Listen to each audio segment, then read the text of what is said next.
வணக்கம் வணக்கம் வணக்கம் நண்பர்களே. அதாவது பொன்முடி வீட்டுக்குள்ளே சென்ற 3 பைகள் அதை பற்றின ஒரு தகவல் தான் இந்த வீடியோவில் பார்க்க இருக்கிறோம். நம்ம சேனலுக்கு நீங்கள் புதுசாக இருந்தீங்கன்னா ஒரே ஒரு சப்ஸ்கிரைப் பண்ணி பெல் ஐக்கானை கிளிக் பண்ணி வச்சுக்கோங்க. வாங்க என்ன தகவல் இருக்குன்றதை பார்க்கலாம். அமைச்சர் பொன்முடி வீட்டில் அமலாக்கத்துறையினர் ரைடு நடந்து கொண்டு இருக்கும் போதே 3 பைகள் பார்த்திங்கன்னா அமலாக்கத்துறையினர் வீட்டுக்குள்ளே பார்த்திங்கன்னா எடுத்து சென்றதால் திமுகவினர் கொந்தளிப்பு. ஸோ 3 பைகள்லையுமே பார்த்திங்கன்னா திறந்து கட்ட சொல்லி வாக்குவாதத்தில் ஈடுபட்ட பெரும் பரபரப்பு ஏற்பட்டிருக்குங்க. அந்த நேரத்தில் சென்னை மற்றும் விழுப்புரத்தில் 9 இடங்களில் உயர்கல்வித்துறை அமைச்சர் பொன்முடி தொடர்புடைய இடங்களில் அமலாக்கத்துறையினர் அதிகாரிகள் அன்று காலை முதல் பார்த்திங்கன்னா சோதனை ஈடுபட்டாங்க. ஸோ சென்னையில் சைதாப்பேட்டையில் உள்ள ஸ்ரீநகர் காலனியில் பார்த்திங்கன்னா அவருக்கு உள்ள பொன்முடி வீட்டில் பார்த்திங்கன்னா அமலாக்கத்துறை அதிகாரிகள் அன்று காலை 7 மணி முதல் தொடர்ந்து சோதனையிட்டு வந்துட்டு இருந்தாங்க.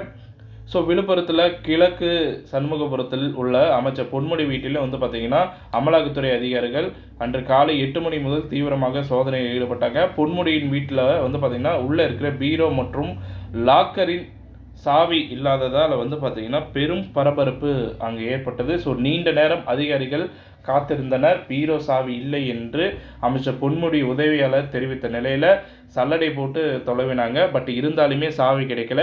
உடனடியாக பார்த்திங்கன்னா இந்த சாவியை ஓப்பன் பண்ணுறவங்கள இல்லை பூட்டு வியாபாரம் பண்ணுறவங்கள வர வச்சு அவங்கள வச்சு பார்த்திங்கன்னா 2 லாக்கர்களை ஓப்பன் பண்ணாங்க.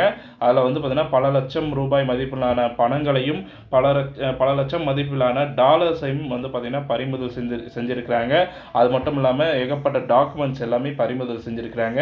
எல்லாமே பார்த்திங்கன்னா சட்டப்பூர்வமாக இல்லை. ஓகேங்களா, சட்டப்பூர்வமாக இல்லை. எல்லாமே பார்த்திங்கன்னா அவருக்கு எதிராக தான் இருக்குது. அவர் பேரில் இல்லாத ஒரு கணக்கு வழக்கு இல்லாத சொத்துக்கள் இருந்ததுனால அவர் பார்த்திங்கன்னா உடனடியாக பார்த்திங்கன்னா அந்த ஆவணங்களாக வைத்து விசாரிக்க எடுத்து சென்றாங்க. ஒரு நாள், அதாவது ஒரு நைட்டு முழுவதுமே பார்த்திங்கன்னா அவரையும் அவருடைய மகனையும் பார்த்திங்கன்னா விசாரித்து அதன் பின்பு தான் பார்த்திங்கன்னா காலையில் விடிய காலையில் பார்த்திங்கன்னா விசாரணை முடிஞ்சு வீட்டுக்கு அனுப்பிச்சாங்க. ஸோ அதன் பின்னர் பார்த்திங்கன்னா பொது ஆலோசனை கூட்டம் அப்படின்ற மாதிரிலாம் இப்போ நடத்தி முடிச்சிருக்காங்க.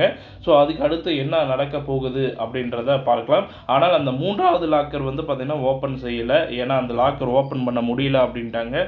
ஸோ அந்த லாக்கரில் என்ன இருக்கும் ஏது இருக்குன்றது தான் பார்த்திங்கன்னா மிகப்பெரிய குழப்பமாகவே இருக்குது. பொறுத்திருந்து பார்ப்போம். அந்த 3வது லாக்கர் ஓப்பன் செஞ்சால் அதில் என்ன பணம் இருக்கா, டாலர்ஸ் இருக்கா, இல்லை வேறு எதனா டாக்குமெண்ட்ஸோ இல்லை எதனா ஊழல் சம்மந்தப்பட்ட ஒரு விஷயம் அதில் இருக்குதான்றதை பொறுத்திருந்து பார்ப்போம். இந்த தகவல் பிடிச்சிருந்தா லைக் பண்ணுங்கள், ஷேர் பண்ணுங்கள். மறக்காமல் நம்ம சேனலை சப்ஸ்கிரைப் பண்ணி பெல் ஐக்கானை கிளிக் பண்ணி வச்சுக்கோங்க. நன்றி, வணக்கம்.